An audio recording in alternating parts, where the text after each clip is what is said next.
Boa noite. Pode falar, professor. Como é que o senhor está? Boa noite, Kleber. Estou bem, graças a Deus, estou bem. Estou passando bem por essa pandemia, por essa crise, não é? Com o apoio da minha esposa, Alcione.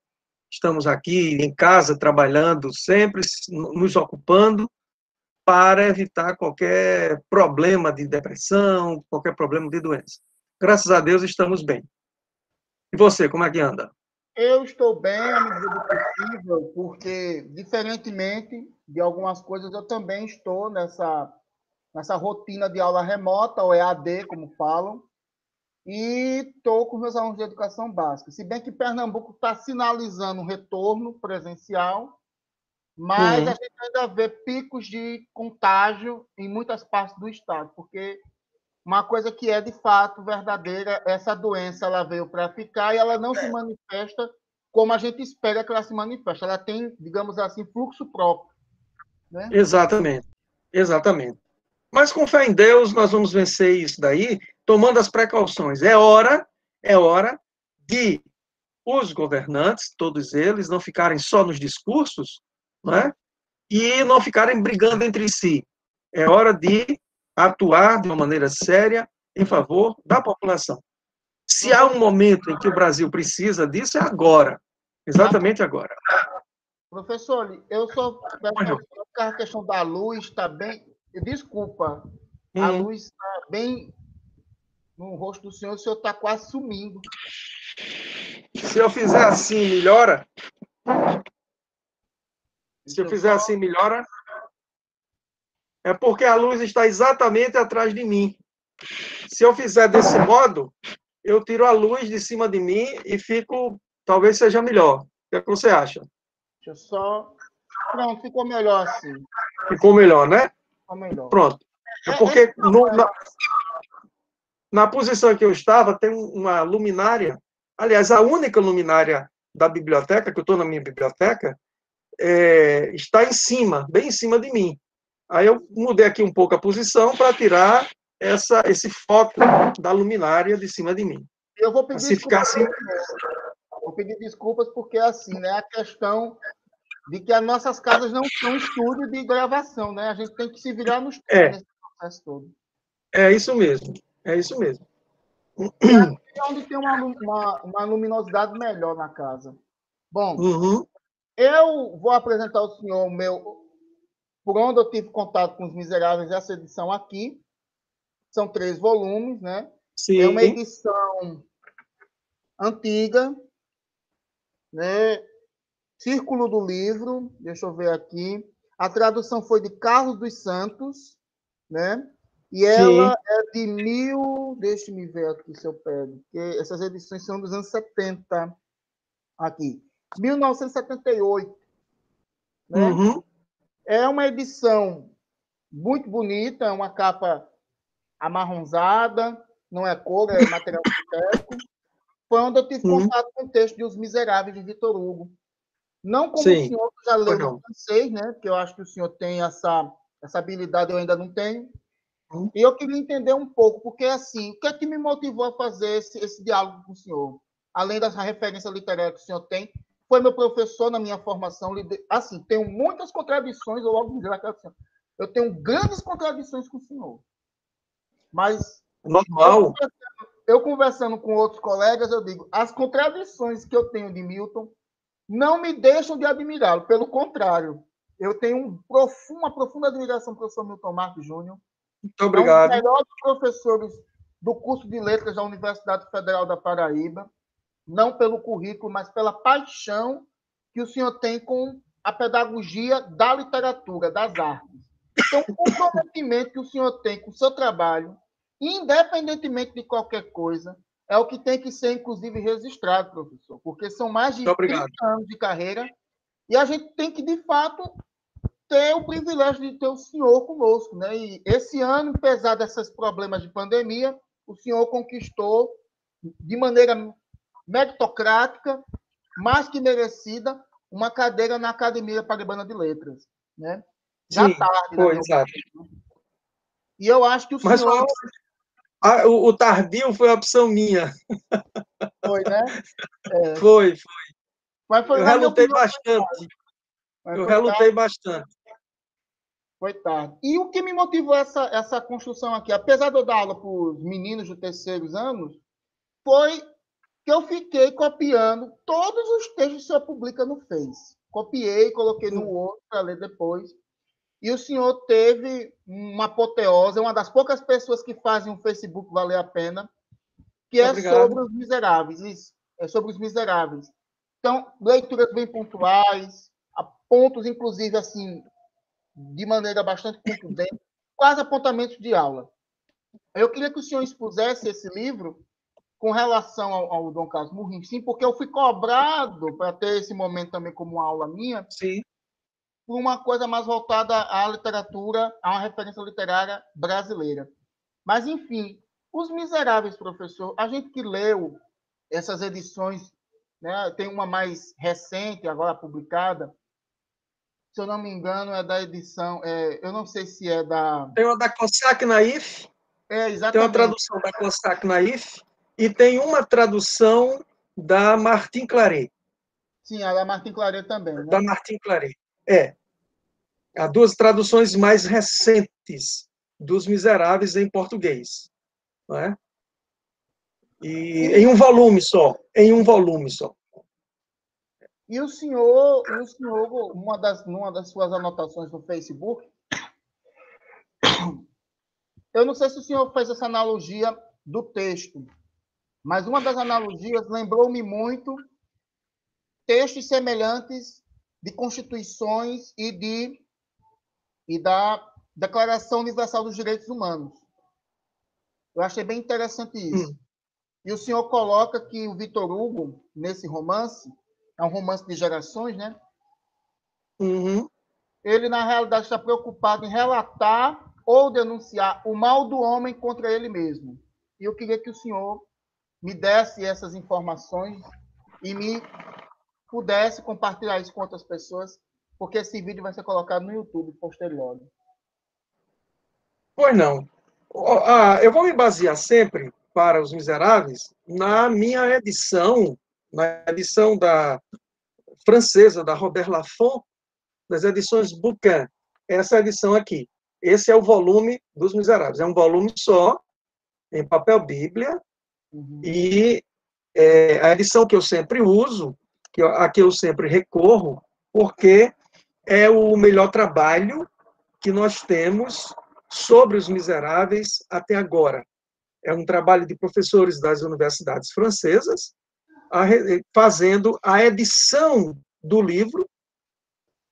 Professor Guy e Annette Rosat, eles fazem a edição do livro, fazem a edição do texto, e também tem estudos e notas explicativas. Então, é uma das boas edições. Infelizmente, nós não temos condições de ter esse livro aqui, mas na França ele custa baratíssimo. Na França ele custa 29 euros, o que, para o padrão francês, é mais barato do que 29 reais aqui no Brasil. Então, é um livro, assim, fundamental. O que são Os Miseráveis? Os Miseráveis são o maior livro que se pode ter na face da Terra sobre os miseráveis, sobre toda uma população miserável, excluída, sobre toda uma população faminta, sobre toda uma população que vive à margem da sociedade por conta das leis injustas da sociedade. Esse livro é o maior libelo contra a injustiça. Veja-se, por exemplo, que o personagem central de Os Miseráveis, Jean Valjean, ele é preso porque quebrou uma vidraça para roubar um pedaço de pão e dar para os sobrinhos que estavam famintos. Então, ele, por conta desse roubo de um pedaço de pão, por conta da quebra da vidraça, ele passa 19 anos na prisão. 19 anos. E numa prisão que, evidentemente, sob as condições, com as condições desumanas de todas as prisões, principalmente se levarmos em consideração que nós estamos falando do século XVIII para a transição do século XIX, né, as prisões são formações, e continuam sendo, formações de marginais. Então, João Valjean entra como uma pessoa que está esfomeada e procurando ajudar os seus sobrinhos, e sai de lá como um homem extremamente ressentido e disposto a qualquer coisa por ter passado 19 anos numa prisão. Dentro do próprio romance, os presidiários, os bandidos, os marginais, chamam sempre a prisão de La Sorbonne. La Sorbonne, numa referência à maior universidade francesa, uma das maiores do mundo, porque as prisões são, na realidade, universidades de fabricação de bandidos perigosos. Né? As pessoas entram lá por uma eventualidade e saem doutorados em crimes os piores que se pode imaginar. Então, esse livro vai tratar disso, dessa injustiça. É um livro que é um grito contra a injustiça. Victor Hugo era um homem político, era um grande escritor, foi um grande escritor, tanto como romancista, tanto como poeta, tanto como teatrólogo, dramaturgo, e também de escritos políticos e, ainda mais, de escritos críticos. Aos 23 anos de idade, Victor Hugo publica o que é o maior texto sobre os gêneros literários, que se chama Do Grotesco e do Sublime, um texto que é insuperável, e ele publica esse texto aos 23 anos de idade. Então, como um escritor, e mais ainda motivado pela política com P maiúsculo, política não partidária, política para a ação do bem comum, política que abre mão de privilégios pessoais para que se faça o bem comum. Então, Victor Hugo também age politicamente dentro do seu livro. Ele não é um homem de esquerda, ele é eleito em 1848 como deputado provincial de Paris, na reconstrução da Segunda República Francesa, em 1848, com a queda do último rei de França, Luís Filipe, e é listado como deputado entre os conservadores. Mas a visão de Victor Hugo era uma visão que ia muito além desse conservadorismo bruto, desse conservadorismo rude que nós conhecemos no Brasil e em outros lugares. Ia muito além também dessa esquerda patética que a gente vê tanto no Brasil como em outros lugares. Esquerda assim que fica presa a dogmas, a doutrinas e idolatrando pessoas. Não, Victor Hugo está muito além disso daí. Ele está tão além que ele começa a escrever o seu livro, Os Miseráveis, em 1845, depois de um drama pessoal terrível, que foi o afogamento da sua filha, Leopoldine. Então, esse drama acontece em 1843, e em 1845 ele começa a escrever Os Miseráveis, com um detalhe: Victor Hugo escrevia em pé, porque ele tinha problemas de coluna, e ele escrevia em pé num púlpito, ele não podia ficar muitas horas sentado, e o livro consumia a literatura, o trabalho intelectual, consome muitas horas, como você sabe muito bem, e aí nós temos que fazer essas horas sentados. Ele escrevia em pé, num púlpito. Então, ele começa a escrever Os Miseráveis em 1845. Em 1848, quando se restaura a República Francesa, chamada Segunda República Francesa, e ele é eleito deputado, ele começa a travar um embate com aquele que foi eleito democraticamente presidente da República, Luís Bonaparte. Porque Luís Bonaparte, apesar de ter sido eleito democraticamente para a restauração da República, começa a dar sinais de que é um ditador. E o resultado é que essa ditadura se implanta em 1851 com o golpe de Estado de Luís Bonaparte, o que leva Hugo ao exílio. Então, ele deixa o livro de lado, porque ele vai para o exílio, Mas quando ele chega no exílio, que ele passa um tempo em Bruxelas, passa um tempo em Anvers, ele passa um tempo na ilha de Guernesey, e vai na ilha de Jersey também, e vai escrever seu livro no exílio. Ele só voltará a Paris, ele só voltará à França em 1870, com a queda de Luiz Bonaparte, que já não é mais presidente da República, já se transformou desde 1852 em Napoleão III.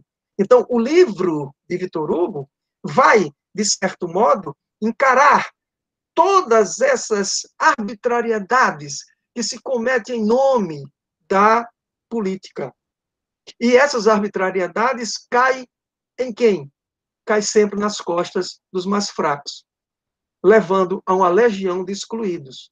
Victor Hugo vai fazer um trabalho excepcional dentro dos Miseráveis, fazendo todo um discurso em prol da educação gratuita, universal, única luz capaz de transformar. Única luz capaz de transformar.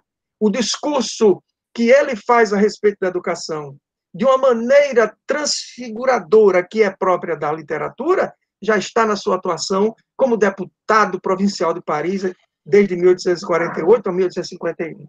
Então, o livro é isso, Kleber. O livro vai tratar desses elementos aí, mostrando um viés político de Victor Hugo com relação à sua compreensão do que é a sociedade. A sociedade precisa mudar. A sociedade tem que mudar. As mudanças da sociedade são mudanças que devem ser revolucionárias. O maior instrumento revolucionário que pode acontecer é a educação. Não são as mudanças trágicas, não são as mudanças violentas, não são as mudanças de correr sangue que farão a sociedade melhorar. E, diante disso, ele mostra, por exemplo, em que resultou a Revolução Francesa. A Revolução Francesa, que começa com a queda da Bastilha, como um símbolo de opressão, como um símbolo de poder, como um símbolo de violência. Bastilha cai. O poder está nas mãos do povo. O lema se estabelece: igualdade, fraternidade e liberdade. Liberdade, igualdade, fraternidade. Mas o que acontece? Acontece que aqueles que agora detêm o poder, que foram colocados ali pelo povo, e que querem falar em nome do povo, vão se acostumar com o poder. Vão se apegar ao poder. Então vai haver uma briga grande de poder na cúpula revolucionária, levando os próprios revolucionários a se matarem uns aos outros na guilhotina. É o caso da morte de Danton, é o caso da morte de Robespierre.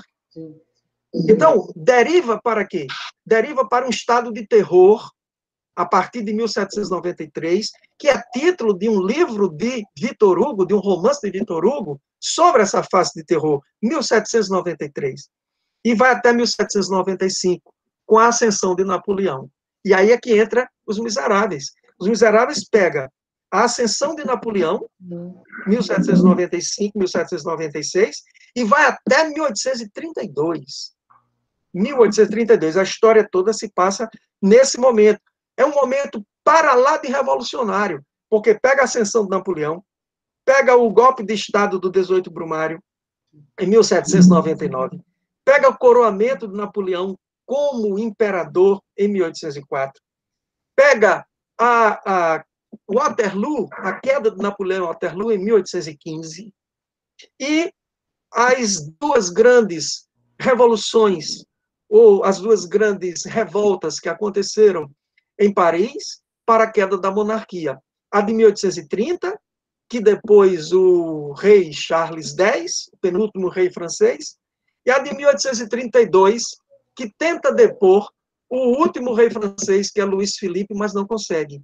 Então, o romance termina exatamente com essa visão da última barricada de Paris, em 1832, para a deposição de Louis Philippe e restauração da República, e que não consegue fazer. Mas mostra, ao mesmo tempo, esse personagem grandioso que é Jean Valjean, que se doa ao outro, que mostra que o outro tem valor, que mostra que o outro merece um olhar, que mostra que o outro merece o nosso respeito.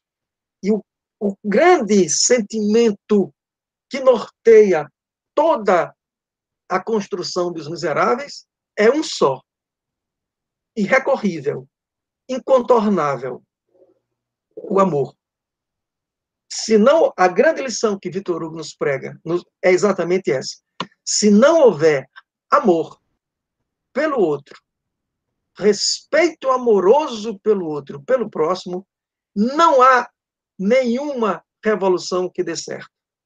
E o amor começa exatamente fazendo com que se deem oportunidades iguais a todos.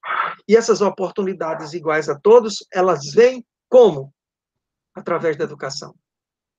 Não há outro meio, não existe outro meio. Então, esse livro é revolucionário, é um livro extremamente revolucionário. Por enquanto, quer fazer alguma intervenção? O livro é isso. Eu gostaria assim, a gente conhece os Miseráveis através do musical, né?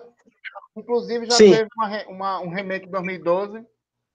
E aí esse diálogo da literatura com a sétima arte, quase que inconciliável, ao mesmo tempo inevitável num baile. E aí eu vou levar em consideração também o feito da estrutura do romance.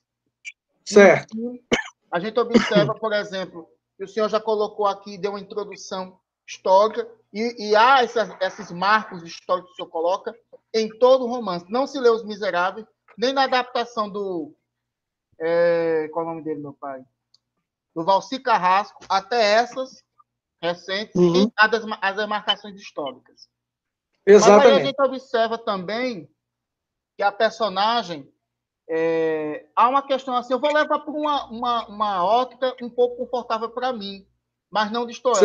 Se por acaso houver um distanciamento, só me alerte, que é a questão do gênero, como, por exemplo, destaque para a mulher. Né? A gente observa aí o caso de Fantine, né? Sim. O caso de Cosette e o caso de Eponine. São três mulheres totalmente diferentes, né? Mãe, filha e a filha dos Thénardier. Então, a gente observa, por exemplo, que o Victor Hugo, ele também, apesar de a personagem ser o Jean Valjean, mas ele, digamos assim, essas personagens se circulam, né? Principalmente a questão da Fantine. E fica assim a entender uma coisa. O musical passa uma coisa que eu acredito que o romance não tem. O musical passa que aquele momento em que a Fantine entrega a Cosette para o Jean Valjean, é como se ela não tivesse tido, digamos assim... Porque no livro a gente observa que ela fez de tudo para garantir a dignidade da filha. Ela fez de tudo, absolutamente tudo, que estava à medida dela. Nos musicais não tem isso. Nos musicais não tem isso. E a gente observa que ela, digamos assim, uma das maiores provas de amor que ela teve foi, de fato, no leito de morte, dizer a ele que aquela menina, que ele ainda não conhecia, deveria ser, de fato e de direito, cuidada e zelada, e que ela confiaria isso a ele. Ela confiaria isso a ele. A ponto, inclusive, de ela morre sem saber o estado da filha, sem saber como é que a filha estava. Né? Ela morre em uma situação de total injustiça. E aí a gente observa uma coisa, professor, levando em consideração também a estética romântica. O Victor Hugo, sendo um romântico, ele, digamos assim, assassina a Fantine pelo fato dela ter caído na prostituição, uma vez que há um elo moral, ou isso, na realidade, não está dentro do enredo, uma vez que o senhor já teve contato com o texto original, e uma vez também levando em consideração que a gente pode pecar no critério de compreensão de texto a partir de um prisma moral.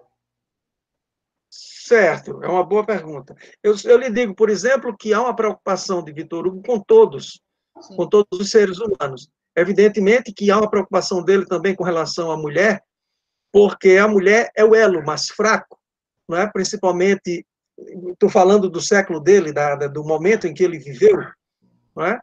Então, veja que o romance duas partes do romance. O romance é dividido em 5 partes. A primeira parte se chama Fantine, a segunda se chama Cosette, a terceira se chama Marius, a quarta se chama O Idílio da Rua Plumet e a Epopeia da Rua Saint-Denis, e a quinta se chama Jean Valjean. São 5 partes em que o romance se divide, e 2 delas são dedicadas, são nomeadas com o nome dos personagens, mulheres, Fantine e Cosette, a mãe e a filha. Ora, a situação em que Fantine morre é uma situação lamentável. E é preciso que ela morra nessa situação lamentável para 2 coisas. Uma, para acentuar a injustiça dentro da sociedade. E a segunda, para que Jean Valjean demonstre o seu amor por Cosette, doando-se a Cosette e reparando uma falta que não é sua com relação a Fantine. Fantine é posta para fora da indústria de Monsieur Madeleine, que é o nome que Jean Valjean utiliza no momento em que ele está em Montreuil-sur-Mer, na indústria que ele criou, dando empregos a muitas pessoas, não é? Mas, como ele é o grande industrial, ele controla tudo, ele é muito rico, ele emprega as pessoas, ele paga bem, mas como ele é o grande industrial, e também a população vê nele um grande administrador, ele termina sendo, a contragosto, a sua revelia, feito o prefeito de Montreuil-sur-Mer. E você sabe que a administração, ela toma tempo das pessoas. Demais. Então, o Jean Valjean não tem como verificar cada coisa que acontece de particular dentro da sua indústria. E existe uma inveja de uma das funcionárias graduadas, chamada Madame Magloire, que, sabendo que Fantine tem uma filha, Fantine escondeu que tinha uma filha, e só pelo fato de Fantine ser mãe solteira e ter escondido a filha que tinha, que ela deixou com os Thénardier, como se fosse um pensionado, né? A menina sendo explorada por eles. Então, a Madame Magloire manda demitir Fantine. Jean Valjean não sabe disso. Então, Fantine tem que se prostituir para poder arrumar o dinheiro para pagar a pensão da filha junto aos Thénardier, que cada vez mais aumenta e inventa mentiras para tirar dinheiro de Fantine. Fantine termina morrendo por conta da tuberculose e para acentuar essa injustiça. Não é uma punição de Victor Hugo, não é uma punição exigida pelo romantismo, porque Victor Hugo foi além do romantismo, né? O Victor Hugo nasce em 1802 e morre em 1885, ele vara o século XIX todo, ele passa por todas as escolas desse período, né? E o romance, obviamente, é um romance romântico, mas o romance não é aquele romântico do açucarado, não é aquele do dramalhão, não é nada disso. É um romance que caminha firmemente para uma sociedade melhor, antecipando muitas coisas que o realismo iria e deveria antecipar. Então, Fantine morre nessa situação, que é uma situação desesperadora. Exatamente.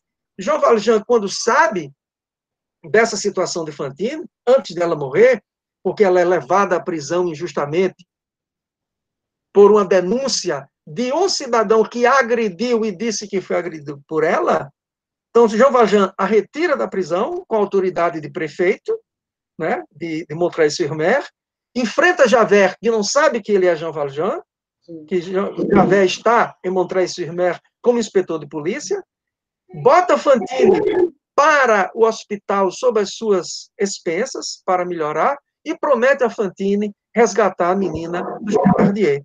Fantine morre antes disso, porque a tuberculose já tinha avançado.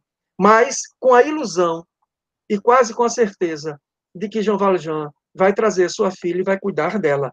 É o gancho literário, ficcional, para que Jean Valjean cuide de Cosette, eduque Cosette, viva para Cosette, demonstre esse amor a Cosette e, ao mesmo tempo, ele vai se redimir de uma culpa que não é sua, porque nós passamos muito tempo querendo nos redimir de culpas nossas, mas deveríamos também fazer uma remissão de culpas que não são nossas, de responsabilidades que não são nossas. E Jean Valjean faz isso. Por quê? Porque ele aprendeu lá atrás, com o bispo de Digne, o Messias Michel Bienvenu, que comprou a sua alma. Está aqui. Pode denunciá-lo à polícia, você pode levar a prataria, leve também esses castiçais, mas eu estou comprando a sua alma.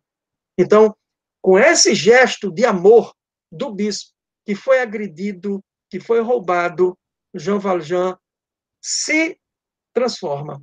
Ele vende a prataria para poder investir exatamente nessa empresa em Montreuil-sur-Mer e se tornar um homem rico. Mas os castiçais ele mantém.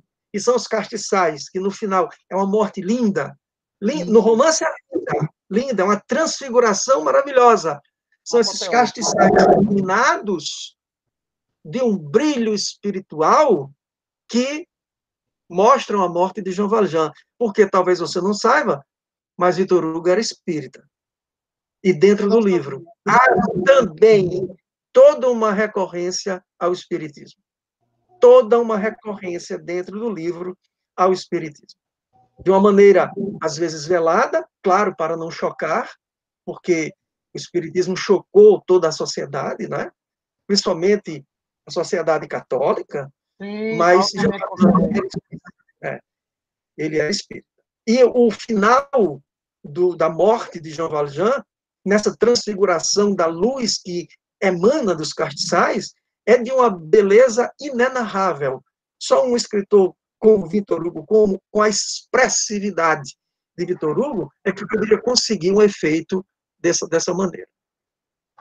Então, é isso. A Fantine morre pelas condições injustas da sociedade. A sociedade é a grande culpada da morte de Fantine. A grande culpada. Mas Jean Valjean tem essa preocupação com todos. E a Eponine, voltando agora à terceira mulher, a Eponine é a filha dos Thénardier, que são dois irresponsáveis, bandidos, exploradores de crianças, né? Dentre eles os próprios filhos. Explorou Cosette e agora explora os próprios filhos, né? Então a Eponine se enamora de Marius e a Eponine faz um gesto belíssimo, que é aproximar Marius de Cosette, quando Marius pensava tê-la perdido, e tomar um tiro nas barricadas de 1832 por Marius, mostrando o grande amor que tem por ele. Então, há claro, vejam bem, no momento de exacerbação em que nossa sociedade vive, alguém poderia dizer, mas isso é um machismo, a mulher é submissa, não sei o quê. Ó, vamos colocar as coisas nos seus devidos lugares para não sermos anacrônicos, não é? E o gesto de Eponine é um gesto heróico, sim, porque é um gesto de amor. As pessoas já estão tão exacerbadas nas suas posições, né, tomando posições tão rígidas, que esquecem que há um amor, que o amor deve ser cultuado, que o amor deve ser mostrado, que o amor deve ser revelado. Não é só falar de amor, não. É cultuar o amor. E, dentro do romance, o que permeia, o grande sentimento que permeia é o sentimento do amor que consegue vencer Javert. Sim. Consegue vencer Javert. Javert não suporta, por exemplo, que Jean Valjean tenha sido piedoso com ele. Sim. Javert não suporta que Jean Valjean não o tenha matado. A única forma de Jean Valjean se livrar de Javert, que é um cão, é um cachorro ali na cola de Jean Valjean, embora Jean Valjean já tenha pagado a sua dívida com a sociedade, mas Javert acredita que ele é bandido, que ele é um marginal e que deve voltar para a prisão. Então, Javert não aguenta esse ato de amor e de piedade de Jean Valjean, concedendo a liberdade a Javert, que ia ser morto pelos revolucionários, de 1832. Jean Valjean concede a liberdade a Javert, mesmo que isso custe a sua prisão. E ele pede a Javert, não, eu não estou fazendo isso para você me deixar livre. Estou fazendo isso porque você deve viver. Eu vou só passar no meu apartamento, vou pegar algumas coisas, deixar um bilhete para minha filha, e aí você pode me prender. Javert não consegue compreender esse desprendimento, porque o amor é desprendimento. O amor é desprendimento. Não consegue compreender isso, se suicida, se mata, porque é demais para ele. Um homem que foi criado de forma impiedosa e dentro da obediência restrita a uma lei que muitas vezes é uma lei abusiva, ele não conseguia compreender um ato de amor. Se mata, se afoga no Sena, se joga no Sena e se afoga. É uma É uma cena terrível. É algo que assim, a gente observa, né? De fato, o Javé encarna essa história da severidade pela severidade, né? A Sim. retidão pela retidão, que na realidade é só pompa, é só, digamos assim, liturgia vazia, não é verdade? E que de A fato, lei pela lei. Isso. E é de fato aquilo que você observa, que é o grande antagonista de Os Miseráveis. Um indivíduo Sim. que passa a ser, Exato. digamos assim, ele é tão, digamos, obcecado pela ortodoxia das leis, né? Ele acredita Exato. piamente nisso, porque na realidade ele está acostumado a exercer isso como poder, e ele não percebe o quanto de prejuízo ele vem causando para a nossa sociedade, para a sociedade francesa daquela época. Eu acredito mais nesse antagonismo, não sei se eu posso estar enganado, Sim, é quando você verdade. observa isso, né? É verdade. Que melhor Do maneira mesmo, você empregou o termo aí correto. Jean Valjean é o protagonista. E o seu antagonista... Oi, neném, tudo bom, querida? Neném é uma menina ou menina? É uma menina, minha sobrinha, Uma tá menina, aqui, né? ó. Oi, neném, tudo bom, querida? Como é o nome dela? Ana Luísa. Ana Luísa. Ana Luísa, linda. Vou ver se Pois eu posso bem, ela ler. Jean Valjean é o protagonista, é o personagem principal, mas eu tenho um antagonista de Jean Valjean que é tão principal quanto ele, que é o Javert. Sim. Que é o Javert. Porque não existe Jean Valjean sem Javert. Não existe Javert sem Jean Valjean. E é isso que nós vamos ver um equívoco que se comete muito comumente. Protagonista e antagonista são diferentes de personagem principal e secundário. Jean Valjean é um personagem principal, tanto quanto Javert é um personagem principal. Thénardier é um personagem secundário. É importante, não é que o personagem secundário não seja importante, mas é um personagem secundário. Agora, no caso, protagonista é Jean Valjean e o antagonista é Javert. Por quê? Porque os dois vivem ali um embate como se fossem as duas faces da mesma moeda. O amor de Jean Valjean contra a impiedade fria de Javert.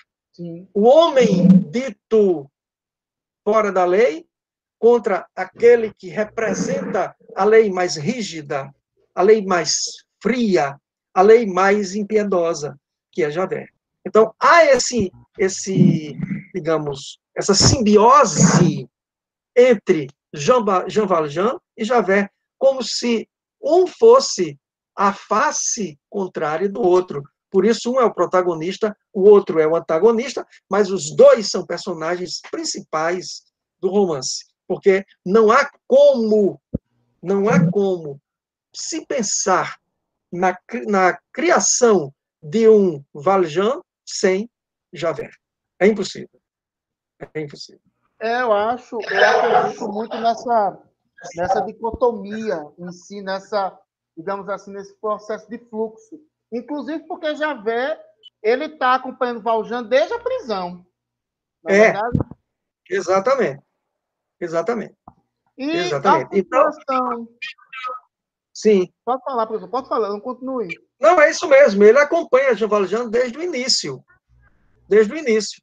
E toda a história que começa em 1796, com a prisão de Jean Valjean, né?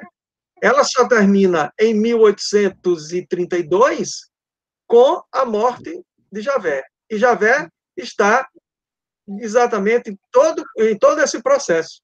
Em todo esse processo. ele acompanha todo esse processo. Então, não há como separá-los. Não existe como, não existe meio de separá-los. Né? Javert acompanha Jean Valjean desde a sua prisão, Javert está em Montreuil-sur-Mer, Javert está em Paris, quando Jean Valjean sai de Montreuil-sur-Mer e foge para Paris.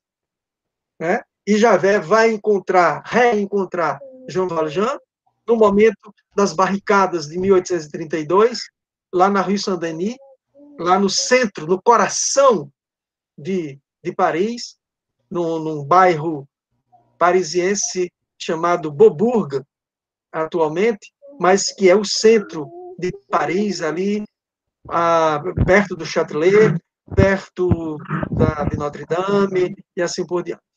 Agora, professor, com relação ao Victor Hugo, nos Miseráveis, há uma referência muito grande ao movimento da década de 30 do século XIX, né?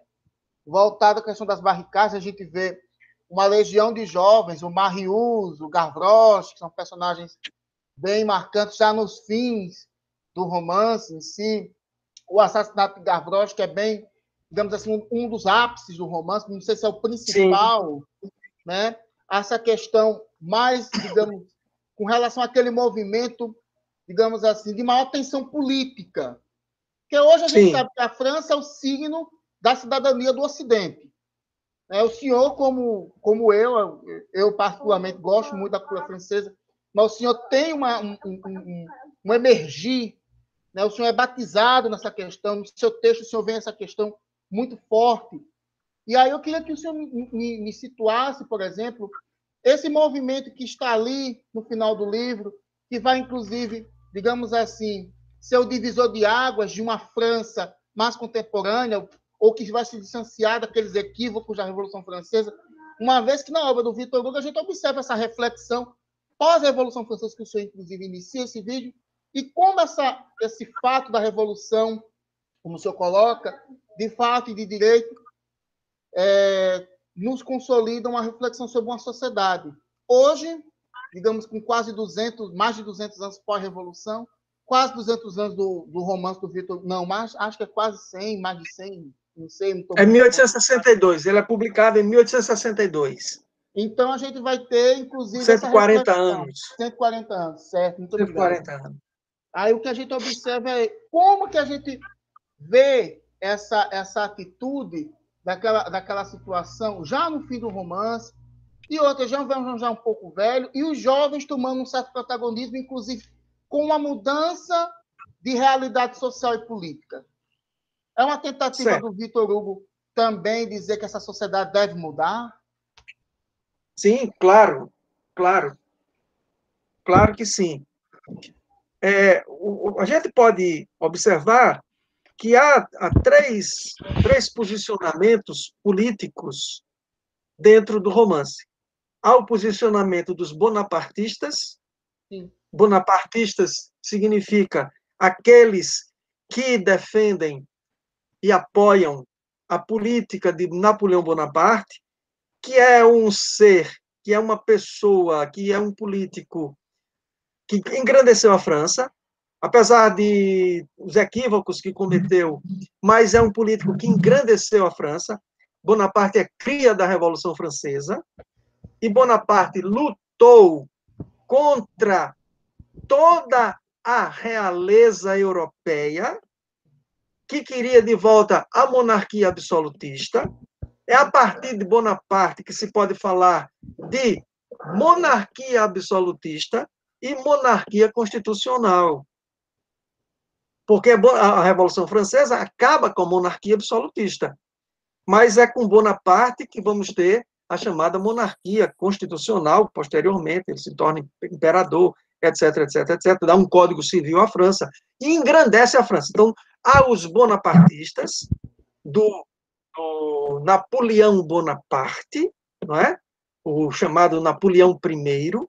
Há uma posição política dos monarquistas que querem restaurar o poder dos Bourbon, da Casa de Bourbon, a restauração, que foi deposta com a Revolução Francesa, né? E que acontece, por exemplo, quando Napoleão é deposto e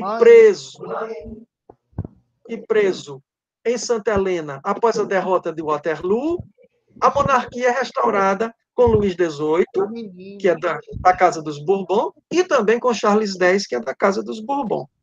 E há uma outra posição, que é a posição dos republicanos. Dos republicanos. Quem é republicano, no caso, são os jovens. Porque os ideais republicanos, eles são ideais que começam com a juventude. E a juventude instruída é que vai atrás desses ideais republicanos. São os jovens que fazem o grupo do ABC. ABC. Dentro do romance, se chamam os amigos do ABC. Só que as letras A, B e C, que são as primeiras letras do alfabeto, que indicariam os amigos da educação, também podem ser lidas, elas podem ser lidas como os amigos do ABC, que é abaixados, dos que estão lá embaixo, o verbo ABC em francês, que é abaixar, baixar. Então, eles são amigos daqueles que estão numa posição mais baixa, como é o caso de Marius, não é? E outros que fazem essa sociedade dos amigos do ABC. Então, são três posições: a posição bonapartista, a posição realista monarquista e a posição republicana. Ora, o que é que nós temos dentro desses três momentos? Nós temos, vamos ver lá, a queda de Napoleão em 1815, com a Batalha de Waterloo. Napoleão perde a Batalha de Waterloo em 1815, e essa perda da Batalha de Waterloo contra as forças monárquicas europeias, contra um exército de coalizão formado pela Inglaterra, com Wellington, pela Rússia e pela Prússia, que é a atual Alemanha com Blücher. Então, essas forças de coalizão contra o Napoleão vencem a Batalha de Waterloo, Napoleão é deposto, vai para a Ilha de Santa Helena. Restaura-se a monarquia francesa, com Luís XVIII. Luís XVIII morre, e no lugar de Luís XVIII continua o outro Bourbon, que é Charles X. Charles X não aguenta a pressão dos 3 dias chamados 3 dias gloriosos de julho, 27, 28 e 29 de julho de 1830, as barricadas de 1830. Nesses 3 dias gloriosos, as barricadas são feitas, Charles X é deposto, mas a República não retorna. Continua a monarquia, só que agora uma monarquia distensionada, com Luís Filipe, que acredita num passo pacífico para a República. Então, Filipe fica de 1830 a 1848. Mas vamos ficar em 1830 por enquanto. O ano de 1830 é o ano dos chamados Três Gloriosos, 27, 28 e 29 de julho, que determina a queda do último Bourbon, que era exatamente Charles X. Na Paris de hoje, quem vai a Paris de hoje e vai à Bastilha, o local onde estava a fortaleza da Bastilha, que foi derrubada com a Revolução de 1789, lá encontra uma coluna maravilhosa, é a chamada Coluna de 1830, a Coluna dos Três Gloriosos, mostrando lá exatamente esse momento da derrubada de Charles X, e com o nome de todos os que participaram desse evento e dessas barricadas. É a história viva, coisa que nós não fazemos aqui no Brasil, e nós temos vergonha de nós, né? Temos vergonha de nós. Nós somos assim, a história para a gente não existe. Não existe. Temos vergonha. Aliás, queremos jogar a história fora. Mas, enfim, isso é outra conversa. Então, com a queda de Charles X, entra Luís Filipe. O que é que acontece? A queda de Charles X não proporcionou a vinda daquilo que os franceses queriam, as populações mais pobres e as pessoas mais politizadas, que seria a restauração da República. A primeira República Francesa se dá em 1792, por ocasião da Revolução Francesa. A Revolução Francesa é 1789, a Primeira República é instaurada em 1792. Então, se acreditava que, com esse movimento de 1830, a República seria restaurada. Não é. Há um novo monarca, que é Luís Filipe, que será o último rei francês, desculpem, que vai fazer um governo mais distensionado, e esse governo mais distensionado terminará por chegar à República. Mas acontece que, em 1832, a juventude, os estudantes, os operários, se juntam para derrubar Luís Filipe. É exatamente esse momento de 1832, essa barricada, esse levante de 1832, que é o final do romance. É o final do romance. É aí que se dá a morte de Gavroche. E a morte de Gavroche é simbólica, extremamente simbólica. Por quê? É carregada de uma simbologia muito grande. Gavroche é uma criança de rua, órfão de pais vivos, porque Gavroche é filho dos Thénardier. Filho dos Thénardier. Mas os Thénardier não querem saber dele. E Gavroche é um espírito libertário. Onde é que Gavroche se abriga? Ele se abriga na carcaça de um elefante que estava sendo construído por Napoleão I como um monumento na Bastilha, exatamente na Bastilha, no local onde hoje tem a coluna dos gloriosos, dos três gloriosos, né? 27, 28, 29 de julho de 1830, e ele se abriga ali. Quer dizer, qual a simbologia que eu tenho aí? Eu tenho a simbologia que a Bastilha, que foi derrubada como símbolo de opressão, a Bastilha, que foi derrubada como símbolo de uma arbitrariedade de um poder violento, a Bastilha, que é destruída com a intenção de liberdade, de igualdade e fraternidade, a Bastilha mal consegue abrigar uma criança de rua dentro de uma carcaça de um elefante. Monumento construído com dinheiro público, sem necessidade alguma, desviando daquilo que é prioridade das populações necessitadas. Quer dizer, Hugo mostra aquilo que nós conhecemos hoje no Brasil. Hugo mostra isso em 1860, o que nós conhecemos hoje no Brasil. A violência da... Sim, nós não conseguimos superar isso daí. Mas há toda uma luta na França para se superar esse tipo de coisa. E aí, o que é que acontece? Embora o movimento de 1832 seja um movimento fracassado no sentido de que não restaurou a República vai ser restaurada em 1848 com a deposição de Luís Filipe.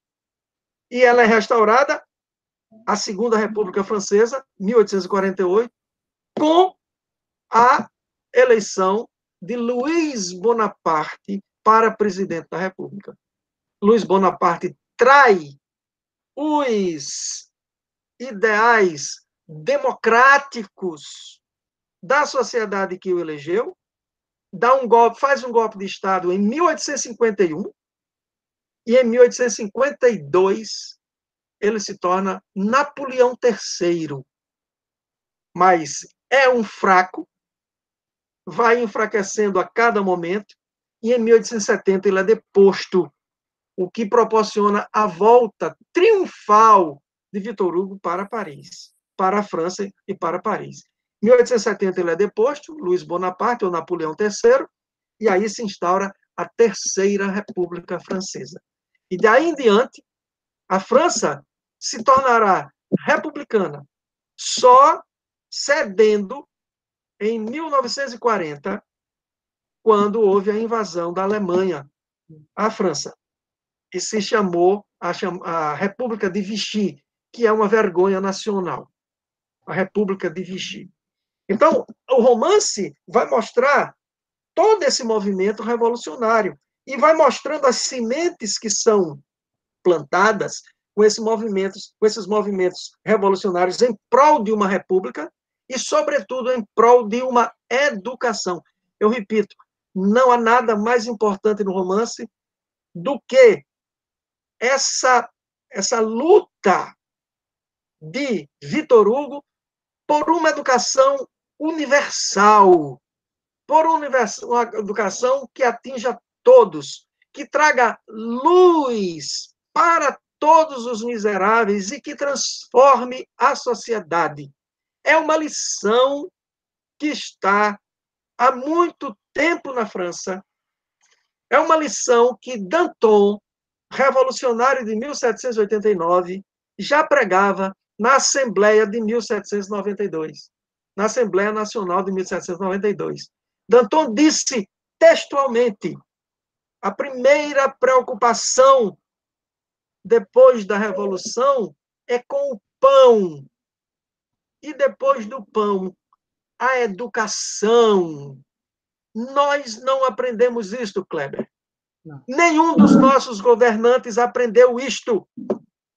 Nenhum. Não há um único governante nosso que tenha aprendido isso. Se os nossos governantes tivessem aprendido isso, a condição dos professores não estava como se encontra. Como se encontra. Então, nenhum aprendeu isso. Aqui no Brasil, discursos sobre a educação, mas a prática para transformá-la, zero. Zero. Então, é isso. Por isso que o livro é grande. Por isso que é um livro revolucionário. Se alguém me fizesse há 15 anos, há 20 anos, se alguém me fizesse há 20 anos, a pergunta, você houve um cataclismo e você só pode salvar um livro. Que livro você salvaria? Eu ficaria na dúvida. Qual era o livro que eu salvaria? Porque existe muita coisa boa na face da Terra. Pois é. E o senhor está me lembrando a última cena do filme é O Nome da Rosa agora. Sim. Pois é. Então, que livro você salvaria? Hoje eu não tenho a menor dúvida. Os Miseráveis. Eu não tenho a menor dúvida. Por quê? Porque o livro é uma lição para todas as gerações. Uma lição de amor, uma lição de justiça, uma lição de educação. É uma grande lição. E que só chegaremos à educação que promove a justiça se tivermos amor. Se tivermos amor. O amor pelo outro. Isso está me lembrando uma aula que o senhor já tinha me dado sobre Platão, que a verdadeira justiça está ligada ao amor, né? Sim, claro. Lógico. Lá na República. Isso, a República está aqui dentro, né? A República Platônica está aqui dentro também. Evidentemente. É lógico. É um livro grande, grandioso. Grandioso. E eu estou com um projeto que é de fazer o dicionário dos Miseráveis. É porque o senhor está terminando da Eneida, né? Estou terminando da Eneida, mas dá para fazer paralelamente, até para descansar um pouco do dicionário da Eneida. O dicionário da Eneida é muito pesado, né? É um livro excelente, mas é um trabalho muito pesado, muito pesado. Eu lembro por isso que ele é lento. Quando eu estava com o senhor, já estava em 4, se eu não me engano, 3 volumes. Eu comprei o primeiro, o segundo, o terceiro, não sei, eu não consegui comprar. Encontrei o 4, que é o meu livro favorito da Eneida. Eu amo aquele episódio da Dido com Enéas. Adoro aquilo. E aquilo me remete bastante ao canto terceiro de Os Lusíadas de Camões. Não sei porque se há ou não uma ligação, mas isso aí eu acho que é outro momento, professor, porque essa ideia me persegue. O episódio da Inês de Castro, né? Isso, né? Eu até tô com um artigo na cabeça, dentro da minha gaveta, há 10 anos. Aí, concurso para fazer, o professor tem que dar aula, o senhor melhor do que eu sabe. Atividade intelectual no nosso país é complicado. Muito complicada. Eu queria terminar esse momento dos Miseráveis fazendo uma reflexão que o senhor agora me causou.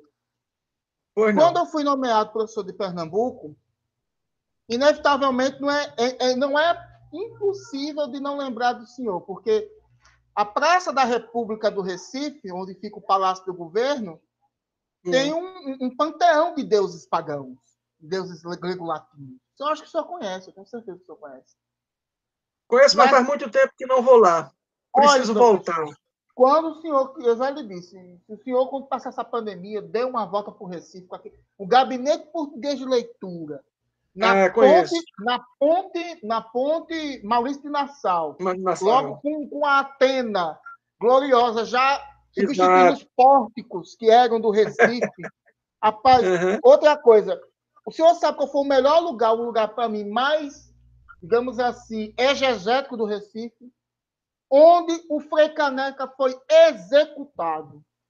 É um lugar desprezível e desprezado, ao lado da Fortaleza das Cinco Pontas. Mas quando eu estava lá no Recife, foi quando eu fui nomeado no período bicentenário da Revolução de 17. Aí eu comecei a estudar tudo a esse respeito. E o povo pernambucano, alguns ainda fazem essa referência. Aí eu, claro, né, fui lembrando de Frei Caneca. Aí lembrei do poema do João Cabral do Melo João Neto, Cabral. né? Frei Caneca do Alto Amor da Divino. Frade, o Alto do Frade, O Alto Frade. Frade. E é inevitável, porque quem lê João Cabral do Melo Neto é o itinerário da Recife inteira. Professor de literatura, aluno de letras, que mora no Nordeste, não conhece Salvador e Recife, e não explorar essas referências que essas cidades têm, ele pode sair que ele não vai conseguir nada na área. Porque, olha, o Rio Capibaribe, aquela coisa toda. Enfim, e quando o senhor falar da questão da história, e de fato é verdade, o quanto que a gente está padecendo por ignorar a força da história e da nossa identidade local aqui no Brasil, o senhor tem razão, porque pessoas como Frei Caneca estão apagados. Pessoas que têm, inclusive, uma paixão pelo povo brasileiro, uma paixão, não foi nem por uma questão de ideologia, foi por uma questão de fato de melhoria de uma sociedade, Justiça. uma sociedade melhor, exatamente. E aí a gente observa, professor, o quanto os miseráveis está atual e como o senhor está certo nessa leitura, porque me veio na cabeça o esquecimento de Frei Caneca e de tantos outros. Mas quando o senhor vai no Recife, a contradição, aquela bandeira belíssima, tremulando, e o local que idealizou, o local onde esse homem foi martirizado, Frei Caneca, esquecido, desprezado, anônimo, coisa que na França eu tenho certeza que não estaria. Não estaria. Olha, eu vou lhe dizer, você andando por Paris, ou por qualquer cidade francesa que tenha a história está viva. Então, por exemplo, o poeta não, o pintor de Aix-en-Provence, Paul Cézanne, a maior expressão do impressionismo francês, uma das maiores expressões, Cézanne viveu em Aix. E você anda nas ruas de Aix seguindo uns pregos grandes de bronze que estão incrustados no pavimento, que são os passos de Cézanne. Então, não deixa esquecer. Eles não deixam esquecer. A coisa que me emocionou muito foi um dia em Paris, na época em que eu morei lá, um dia em Paris, eu passeando por uma transversal da Avenida do Boulevard Saint-Michel, eu olhei assim para um sobradozinho de 3 andares e uma placa me chamou a atenção. Uma placa de bronze na parede do sobrado. Eu fui lá, vi, quando eu vi, assim, neste sobrado viveu Villa-Lobos. Onde é aqui Augusto dos Anjos, a maior expressão poética do Brasil, e um dos maiores poetas do mundo, morou na Rua Direita, antigo nome da Rua Duque de Caxias. Onde é que tem uma placa que Augusto dos Anjos morou aqui? Em canto nenhum. Onde é que... Então, é isso. Você está me entendendo? Você está entendendo exatamente o que eu estou dizendo. Exatamente entendendo o que eu estou dizendo. Então, essa é a nossa natureza que deve mudar. Como é que nós vamos mudar isso, Kleber? É ouvindo aquilo que Vitor Hugo tem a nos dizer, né? Ouvindo que é, exatamente, nós só podemos mudar com a educação. Se você me permitir, eu quero ler um pedaço aqui do texto, não vou ler em francês, claro, lógico. Mas fica à vontade. Não cabe, não cabe.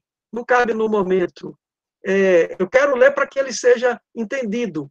Então, eu fiz uma tradução desse trecho, que é um trecho da parte 3 do livro, Marius, e é o capítulo 10, capítulo 12 do livro 1 da parte 3.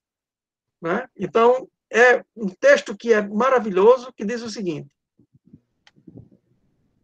Victor Hugo se referindo aos miseráveis, às pessoas miseráveis.